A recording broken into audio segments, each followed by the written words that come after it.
السلام علیکم دوستو، میں ایچ کے وائس اسٹوری سے مخاطب ہوں اور میں آپ سب کو خوش آمدید کہتا ہوں۔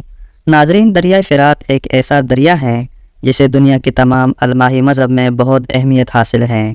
نبی کریم صلی اللہ علیہ وآلہ وسلم اس بارے میں بے شمار احادیث موجود ہیں جو دریائے فرات کی اہمیت کو اور زیادہ بڑھا دیتی ہیں۔ صرف اسلام ہی نہیں بلکہ اس کے ساتھ ساتھ دریائے فرات یہودی اور عیسائی مذہب میں بھی بہت اہمیت کا حامل ہیں۔ الہامی مذہب یعنی اسلام، عیسائیت اور یہودیت کے مطابق دریائے فرات جنت کے سرچشموں میں سے ایک چشمہ ہے اور اس لیے اس کی اہمیت اور بھی زیادہ بڑھ جاتی ہے۔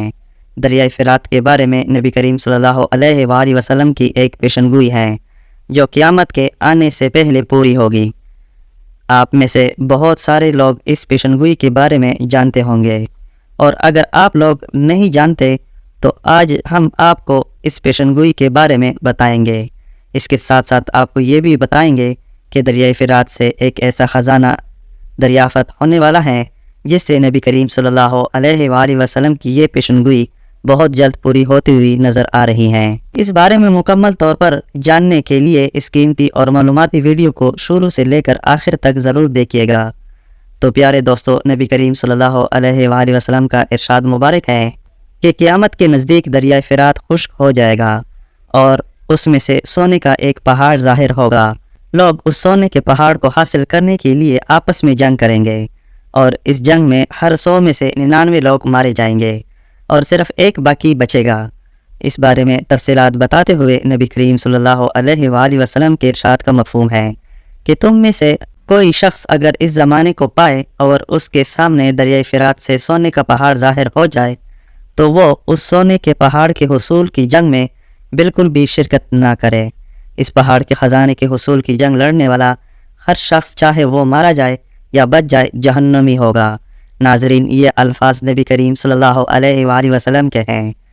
اسے آپ سمجھ سکتے ہیں کہ یہ دریائے فرات سے سونے کا پہاڑ کا ظاہر ہونا کس قدر بڑے انتشار اور جنگ کا سبب بنے گا، اور یہ سارے کے سارا فتنہ ہوگا۔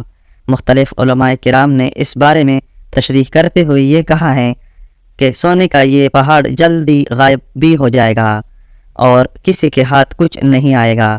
دوسری طرف بہت سارے علماء کا یہ بھی کہنا ہے کہ ضروری نہیں کہ لفظی معنوں میں واقعی سونے کا پہاڑ ہی ظاہر ہو، یہ کوئی ایسا مدفون خزانہ بھی ہو سکتا ہے جو دریائے فرات کے خشک ہونے پر اس کے تہہ سے نکلے۔ اب آپ بخوبی سمجھ سکتے ہیں کہ دریائے فرات قرب قیامت کی نشانیوں میں سے کس قدر بڑی اہمیت رکھتا ہے۔ نبی کریم صلی اللہ علیہ وآلہ وسلم کے ارشاد کے مطابق ایسا قیامت کے بالکل نزدیک ہوگا، اور اس وقت تو اپنے ایمان کی حفاظت کرنا اور بھی زیادہ مشکل ہو جائے گا۔ اس لیے نبی کریم صلی اللہ علیہ وآلہ وسلم نے اس خزانے کے حصول کی لڑائی میں شامل ہونے سے واضح الفاظ میں منع فرما دیا ہے۔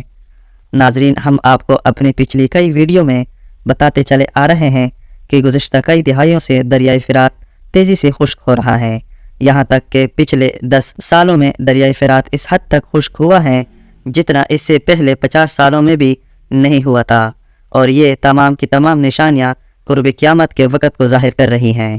دریائے فرات کے آس پاس کا علاقہ انسانی تعذب اور تمدن کا ہمیشہ سے گہوارہ رہا ہے۔ میسوپوٹیمیا نام کی قدیم ترین تہذیب بھی دریائے فرات کے ڈیلٹا کے آس پاس ہی آباد رہی ہیں، اور ماہرین کو اس بارے میں بے شمار شواہد بھی مل چکے ہیں۔ عیسائیوں کی مذہبی کتاب بائبل، جس میں تورات، زبور، انجیل بھی شامل ہے، اس میں بھی دریائے فرات کے حوالے سے ایک پیشن گوئی موجود ہے۔ عیسائیوں کی بائبل میں تورات اور زبور کو عہد نامہ قدیم کہا جاتا ہے، جبکہ انجیل کو عہد نامہ جدید کہا جاتا ہے۔ عہد نامہ قدیم یعنی تورات اور زبور کے مطابق دریائے فرات کے اس علاقے میں ایک بہت بڑے اور قد آور بادشاہ کی حکومت تھی۔ یہاں پہ یہ یاد رکھی جائے کہ یہ بائبل کی پیشن گوئی ہے جس کے اندر بے شمار تحریفات بھی ہو چکی ہیں، اس لیے یہ پیشن گوئی مکمل طور پر درست نہیں ہو سکتی۔ بائبل کے مطابق اس بادشاہ کا نام گلگامش تھا اور اس کی بادشاہت ایک بڑے شہر پہ قائم تھی۔ اس شہر کا نام بائبل میں اورک لیا جاتا ہے۔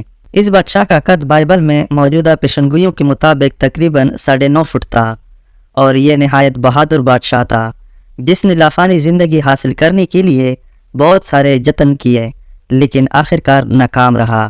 شروع میں یہ ایک نہایت ظالم بادشاہ تھا، لیکن لفانی زندگی حاصل کرنے کی جدوجہد میں ناکام ہونے کے بعد اس شخص نے اپنے تمام جرائم سے توبہ کر لی۔ اس کے بعد یہ بادشاہ عوام کے حق میں بہت رحم دل اور نیک ہو گیا۔ اس واقعے کے بعد اس بادشاہ نے اپنی پوری زندگی عوام کی خدمت کرتے ہوئے گزار دی۔ ناظرین، بائبل کی روایت کے مطابق اس بادشاہ کا مقبرہ دریائے فرات کے علاقے میں موجود ہے، اور اس کے مقبرے کے بارے میں یہ بھی کہا جاتا ہے کہ وہاں پر بے شمار خزانہ بھی ہے۔ گزشتہ 100-125 سال سے ماہرین آثار قدیمہ اس بادشاہ کے مقبرے کو دریافت کرنے کے جدوجہد میں مصروف ہیں، لیکن اب تک انہیں کامیابی حاصل نہیں ہو پائی۔ اس لیے ماہرین کا خیال تھا کہ شاید دریائے فرات نے اپنا راستہ تبدیل کر لیا ہو اور اس بادشاہ کا یہ مقبرہ دریائے فرات میں غرق ہو گیا ہو۔ اندازہ لگایا جاتا ہے کہ اگر دریائے فرات خشک ہو جائے تو بھی اس کا مقبرہ دریافت کیا جا سکتا ہے، کیونکہ اس کا مقبرہ بڑے ہی عجیب و غریب اور مضبوط انداز میں تعمیر کیا گیا ہے۔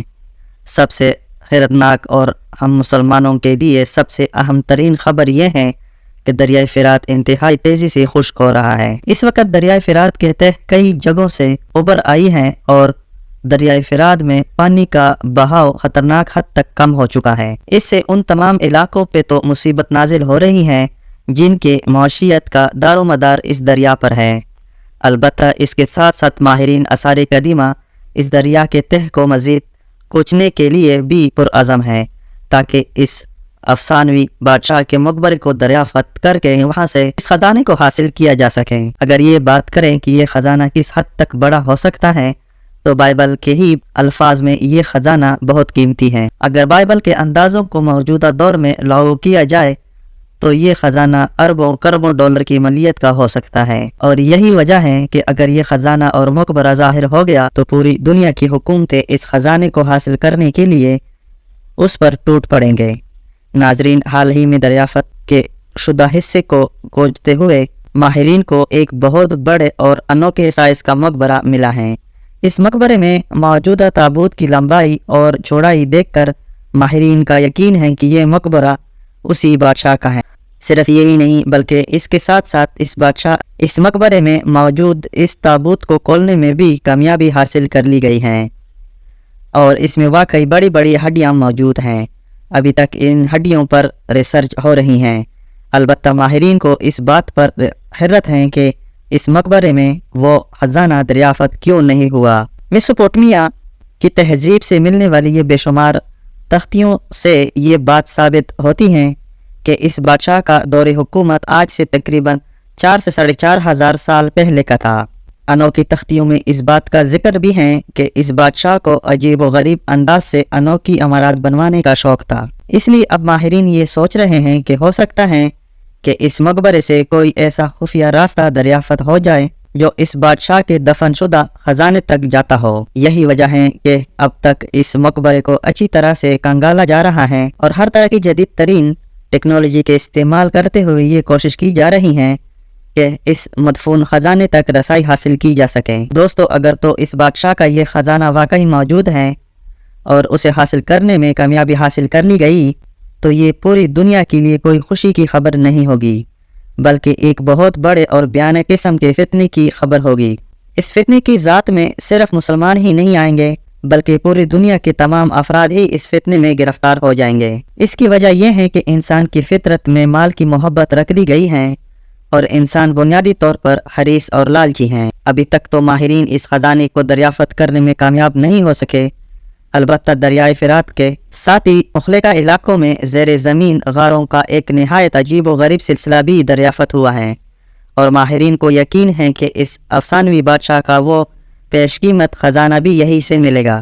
ماہرین اب اس بادشاہ کے مقبرے کے ساتھ ساتھ اس زیر زمین غاروں کا بھی ایکس رے اسکین کر رہے ہیں، لیکن یہ تعمیرات بڑے ہی عجیب و غریب انداز سے ہوئی ہیں اور بعض حصوں سے ایکس رے کے زیر بھی نہیں گزر پاتی۔ یہی وجہ ہے کہ اب تک اس خزانے کے دریافت میں کامیابی حاصل نہیں ہو سکی۔ اب آنے والا وقت ہمیں بتائے گا کہ ماہرین اپنی اس کوشش میں کامیاب ہوں گے یا نہیں، اور کیا اس بادشاہ کا خزانہ واقعی کوئی وجود بھی رکھتا ہے یا محض ایک کہانی ہے۔ البتہ ایک بات یقینی ہے کہ نبی کریم صلی اللہ علیہ وآلہ وسلم کی یہ پیشن گوئی ضرور پوری ہو کر رہے گی، اور ہمیں اس کے لیے تیار رہنا چاہیے۔ ہمیں کوشش کرنی چاہیے کہ اگر ہماری زندگی میں یہ موقع آ جائیں تو اپنے آپ کو ہم اس جنگ و جدل سے جتنا دور لے جا سکتے ہیں لے جائیں، اور اس جنگ میں ایک تنکا کا برابر بھی شرکت نہ کریں، تاکہ ہمارا ایمان محفوظ رہ سکیں اور ہم جہنم کے عذاب سے بچ سکیں۔